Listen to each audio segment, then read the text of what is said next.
రఘురామయ్య అయితే అందరికీ ఫోన్ చేస్తూ ఉంటాడు. లాయర్లు అందరూ ఫోన్ చేస్తే అందరూ రిజెక్ట్ చేస్తూ ఉంటారు. మేము విట్నెస్ కరెక్ట్గా ఉంది కాబట్టి మేమేం చేయలేము అని అయితే చెప్పేస్తూ ఉంటారు. ఇక అవని అయితే షాక్ అవుతూ ఉంటుంది. అందరూ చాలా బాధపడుతూ ఉంటారు.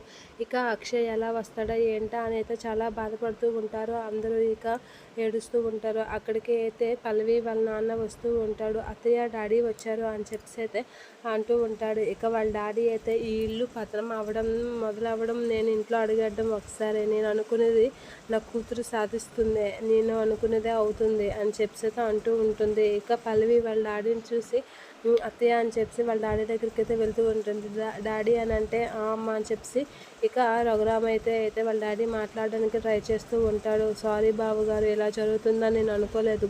పల్లవి ఫోన్ చేసి చెప్పినప్పుడు నేను చాలా షాక్ అయ్యాను. ఎందుకంటే అక్షయ్ గురించి నాకు తెలుసు కదా, తను చాలా తెలివైన వాడు, మంచివాడు అని అంటూ ఉంటాడు. ఆ మాటలకి అవని అయితే వాళ్ళ నాన్న కాసి అలా చూస్తూ ఉంటుంది.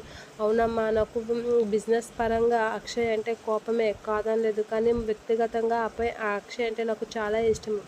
ఎందుకంటే తనంత ఇంటెలిజెంట్, తనంత మంచివాడు, తనంత గుణవంతుడు ఎవరు ఉండరు. ఆ విషయం అందరికీ తెలుసు. ఎవరు ఈ విషయం నమ్మరు. అక్షయ్ ఇలా చేసాడంటే ఎవరు నమ్మరు అని అతను చెప్పేసరికి ఆమెకి కూడా డౌట్ వస్తూ ఉంటుంది. ఎవరో కావాలనే చేశారా అని అయితే అనుమానం పడుతూ ఉంటుంది.